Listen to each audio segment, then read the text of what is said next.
Uyena lo engimthanda ekujuleni kwenhliziyo, lo ongenza ngibe buthaka ngithambe njalo uma ngimbona, ukuthi uma ngingambonanga ngisocingweni ngikhuluma naye ngiyafona.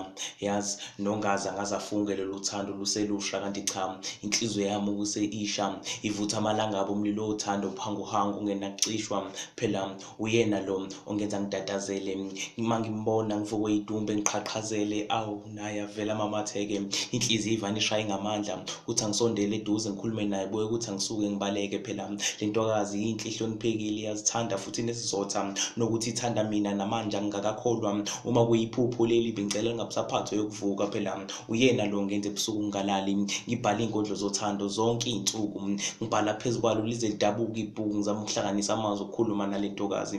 Kodwa uma sengiseduze kwayo amadolo avele agcwala amanzi, inhliziyo ijuluke ibe manzi, ngiphelele ngisho namazwi bengizowakhuluma kule ntokazi. Hayi sisuka mani, angivele ngiyithathe ngiyenze wami unkosikazi. Le ntokazi yinhle iyakhanya ngokwebala, igama layo imfihlo yami. Mntaka baba ayisayidingi i-calculator yokungichaza ungabusayibala. Phela uyena lo ukuthi uma bemdelela ngijabule ngoba izici zakhe ziyangichaza. Le ngingamthandeli ukuthi muhle kodwa ngimthandela nje ukuthi ngiyamthanda, ukuthi uma ngambonanga ngivele ngiphathwe yikhanda, ukube ngangiyimoto ngabe uyena yedwa umakhenikhi okwazi ungikhanda. Kwazise phela ukufika kwakhe ziyashabalala zonke izifo ebezinako ngiphatha.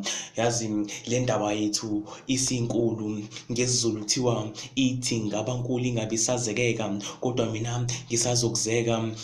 Zonke iy'fiso obunazo ngathi zisazofezeka, iy'mfamo namahansi amankangane nofezela konke kuzohluleka. Hhayi-ke le nkondlo iyaqhubeka.